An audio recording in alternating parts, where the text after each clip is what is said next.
yours truly, Matilda Azim, and you are watching my honest observation. Today on Identity Crisis, we would be talking about a very cardinal point: self-awareness. I have observed that self-awareness is premium in dealing with identity crisis. As a matter of fact, a self-aware individual has automatically conquered identity crisis. When you are sure of who you are, what you believe, who you believe in, what you stand for, you become unshaken by anything.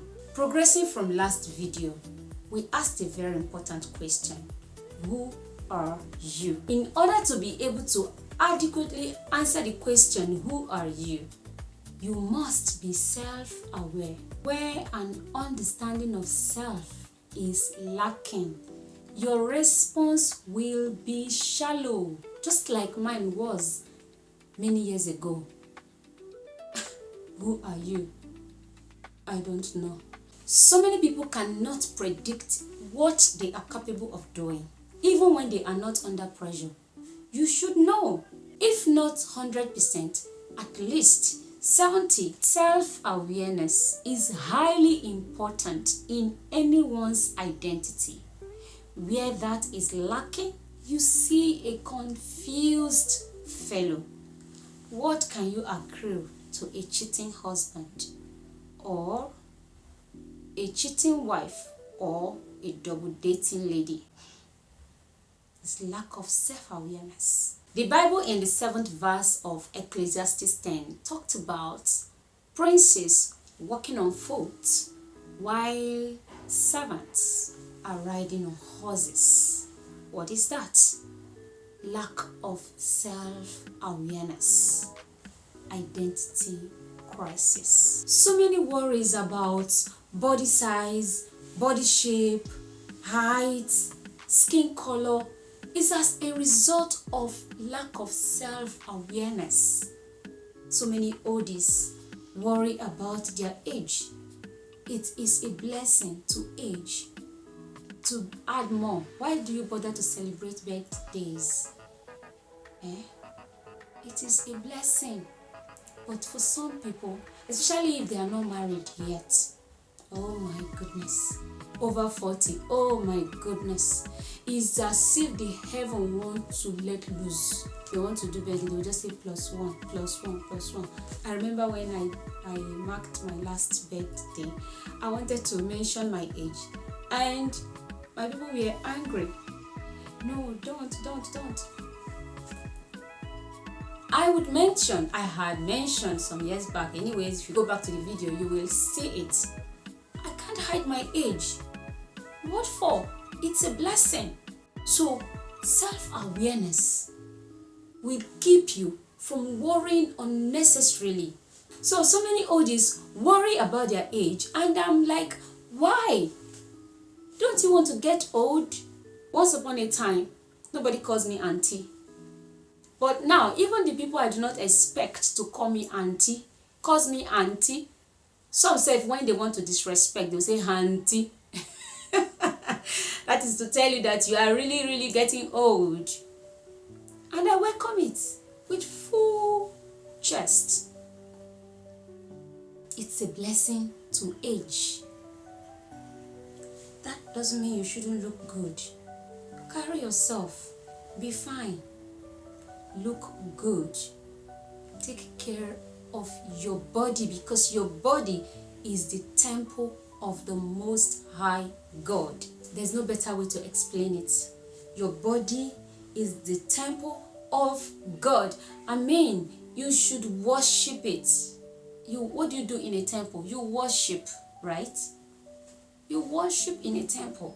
So you must take care of yourself. You must not open yourself to nonsense. Some worry about their relationships, careers. All of these are identity crisis. Stressors born out of lack of self self-awareness. Self-awareness means you know who you are. Knowing who you are gets you standing tall, unshaken, even in the midst of chaos. Ask yourself some questions. Be open to yourself. Be sincere. Go ahead, ask yourself, who am I? Ask any question. Do not avoid any. Ask both the trivial questions and the core ones. Be open to yourself. Who am I? When everyone sees me, what is the first thing they see? If it is my container, my physical appearance, how then do I prefer to be seen? How would I like to be addressed? Self-awareness is asking myself, what can I say about my physical feature to make me stand tall and unbiased, even though I'm the short one in the midst of tall and finely built people? Why must I feel awkward in the midst of so many short people just because I am tall? Or the funny one, why must I feel bad because someone calls me short or ugly? You know, knowledge truly is power. When you know you bother less about unaligning opinions, whichever way they come. Now, take me for example. I am actually short, so I am short. Or you can say I'm petite. Whichever suits your narrative, I am okay with being short. This is my makeup. This is my identity, and I am proud of it. I'm happy with me. If peradventure you are unhappy with me and decides to call me short, short engine, shortest, or whatever short, I will only feel bad if your name calling has any physical effect to the very shortness that I am made of. As long as it has no effect to the truth, it is just words. Because the name calling doesn't change the fact that I am short. So if I get angry, it means that I lack understanding of who I am, at least in terms of physics. Getting angry means that I am either justifying the lie or denying the obvious truth. In this case, what is the lie? Short engine. I am not engine. So it's a lie. So why would I be angry? It's pointless because it's not me. But short, that is me. I am short. So if you call me short, whether in the heat of anger, in the heat of quarrel, in whatever form, any which way, the fact is I am short. I won't take it that it's a big deal. That's part of my identity, and I should be proud of it. So why the pain? It is just what it is, and it is good, very good, unique, beautiful, distinct, special. It is good. I am good. You are good. However you are, just so damn good. If it were not so, you wouldn't be here. He wouldn't have made you. You are good. Tall, short, lanky, plumpy, curvy, whatever. You are just good the way you are. It all depends on you. Man, know thyself. Oh, my dear sister, know yourself. Look at it this way. Do you know that some comments or what may come across as derogatory words that people pass at you or make to you or say before your face may just be a tool to to self-improvement, may just be a tool to growth. For example, you quarrel with people, they tell you things like, get away, your mouth smells, you stink, you're dirty, you are lazy, you are this, you are that. As a wise man or wise woman, you will know that it is a time to check yourself again, whether it is true or not. So for example, in the process of trying to make you feel bad, and he says your nose is big, you check, go to the mirror if it bothers you anyways. But if it doesn't bother you, but if it bothers you, go to the mirror, take a good look at yourself. If it is truly big, be happy that it is what it is, because that is what is perfectly fitting to your face,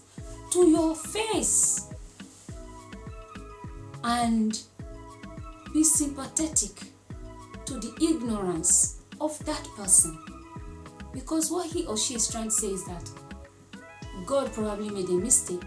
Then on the other hand, you look in the mirror and see that your nose size is not big.